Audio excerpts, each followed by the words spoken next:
भारत मौसम विज्ञान विभाग के दैनिक मौसम परिचर्चा में आप सबका हार्दिक स्वागत है।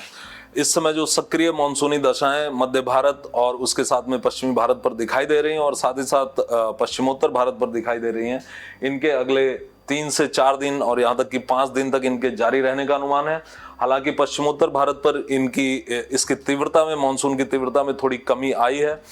लेकिन ये सक्रिय मानसून दशाएं थोड़ी कम तीव्रता के साथ पश्चिमोत्तर भारत पर भी अगले 3 से 4 दिनों तक जारी रहेंगे। और जैसा कि यदि हम पिछले 24 घंटे के दौरान दक्षिणी पश्चिमी मानसून की उसके एडवांसमेंट को देखें, उसकी प्रगति को देखें, तो दक्षिण पश्चिमी मानसून ने पिछले 24 घंटे में गुजरात के शेष बचे हुए हिस्से को पूरी तरह आच्छादित कर लिया और उसके बाद राजस्थान के भी थोड़े हिस्से को इसने कवर किया है। हालांकि यह दक्षिणी पंजाब और दक्षिण हरियाणा के बचे हुए हिस्सों को कवर नहीं कर पाया। और इस समय यदि हम इसकी उत्तरी मानसून की उत्तरी सीमा को देखें तो वो इस समय राजस्थान के जोधपुर और उसके बाद उत्तरी राजस्थान के सीकर और दक्षिण हरियाणा के नारनौल और पंजाब के फिरोजपुर से होकर के गुजर रही है। यदि अगले 48 घंटे की बात करें तो पंजाब और हरियाणा के जो बचे हुए हिस्से हैं वो दक्षिण पश्चिमी मानसून की गिरफ्त में अगले 48 घंटे में आ जाएंगे और राजस्थान का भी कुछ और हिस्सा दक्षिणी पश्चिमी मानसून की गिरफ्त में आ जाएगा। हालांकि कुछ हिस्सा राजस्थान का अभी बचा रहेगा, विशेषतः पश्चिमी राजस्थान का। तो अब यदि हम बात करें सिनॉप्टिक सिस्टम की, तो हमारे पास एक हमारे पास अल्प दबाव का क्षेत्र है जो कि आज उत्तरी छत्तीसगढ़ और उसके आसपास के क्षेत्रों पर विस्तृत है और इससे होकर के एक अल्प दबाव की पूर्व पश्चिम दिशा में विस्तृत एक रेखा पश्चिमोत्तर राजस्थान से लेकर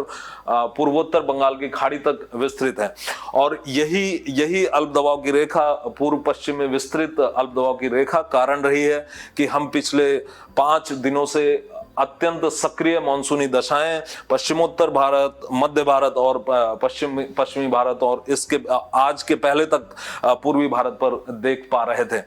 तो अभी इसके जो ये हमारा अल्प दबाव का क्षेत्र है उत्तरी छत्तीसगढ़ पर, इसके अभी अगले 3 से 4 दिनों तक इसके बने रहने की संभावना है और साथ ही साथ ये जो पूर्व पश्चिम में विस्तृत जो ये अल्प दबाव की रेखा, ये भी अगले 3 से 4 दिन तक बनी रहेगी। और इसके प्रभाव में यदि हम बात करें, यदि हम पिछले 24 घंटे में बात करें तो भारी से अति भारी वर्षा, जैसा कि हम देख सकते हैं, इस पूरे मध्य प्रदेश, गुजरात क्षेत्र,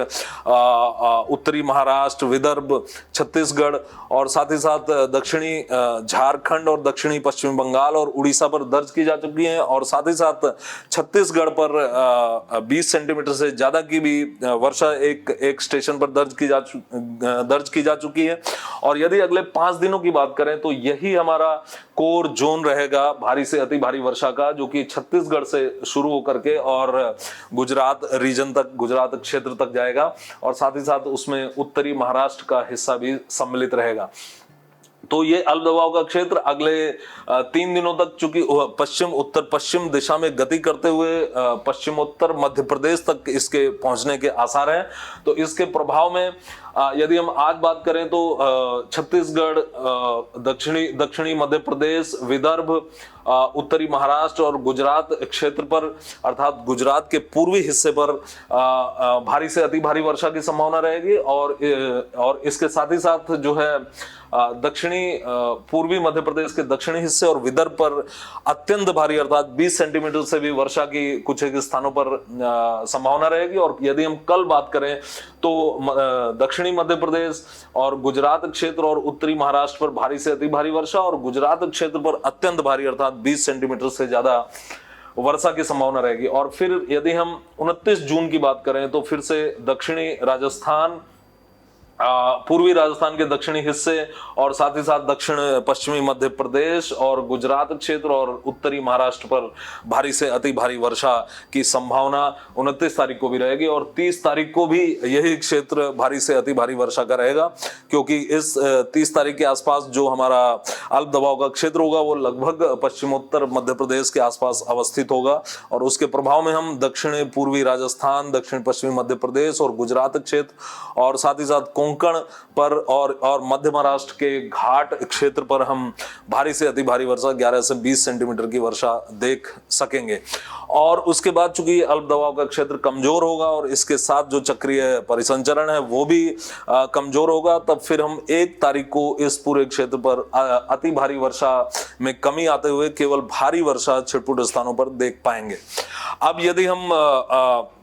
पश्चिमोत्तर भारत की बात करें तो पश्चिमोत्तर भारत पर scattered to fairly wide spread हल्की से मध्यम वर्षा कुछ स्थानों से लेकर कई स्थानों पर चलती रहेगी और साथ ही साथ थंडरस्टॉर्म की एक्टिविटी भी छिटपुट स्थानों पर चलती रहेगी और खास करके पश्चिमी उत्तर प्रदेश और राजस्थान पर मध्यम से अधिक भीषण गति का भी तीव्रता का भी हमें थंडरस्टॉर्म की एक्टिविटी देखने को मिल सकती है अगले 3 दिनों में। और इसके बाद यदि हम भारी वर्षा की बात करें तो पश्चिमी उत्तर प्रदेश पर आज और कल और फिर हमारे पश्चिमी और पूर्वी दोनों उत्तर प्रदेश पर 29-30 जून और 1 जुलाई को भारी वर्षा छिटपुट स्थानों पर देखने को मिल सकती है। अब यदि हम पश्चिमी हिमालयी क्षेत्र की बात करें तो उत्तराखंड और हिमाचल प्रदेश पर अगले 3 से 4 दिनों तक भारी वर्षा की संभावना रहेगी, जिसमें उत्तराखंड पर 28 तारीख और 30 तारीख को भारी से अति भारी वर्षा भी कुछ एक स्थानों पर हो सकती है। उसके बाद यदि हम पूर्वोत्तर भारत की बात करें तो पूर्वोत्तर भारत पर हल्की से मध्यम वर्षा कई स्थानों से लेकर लगभग सभी स्थानों पर दर्ज किए जाने की संभावना है और उसी के साथ साथ भारी से अति भारी वर्षा अरुणाचल प्रदेश, असम, मेघालय, नागालैंड, मणिपुर, मिजोरम और त्रिपुरा पर अगले 5 दिनों तक चलती रहने की संभावना रहेगी, जिसमें यदि हम असम, मेघालय और अरुणाचल प्रदेश की बात करें तो 30 जून और 1 जुलाई को अरुणाचल प्रदेश और असम और मेघालय पर खास करके पूर्वी आसाम पर हमें भारी से अति भारी वर्षा देखने को मिल सकती है। तो आज के लिए बस इतना ही। कल हम फिर मिलेंगे अगले 5 दिनों की मौसम परिचर्चा के साथ। तब तक के लिए धन्यवाद।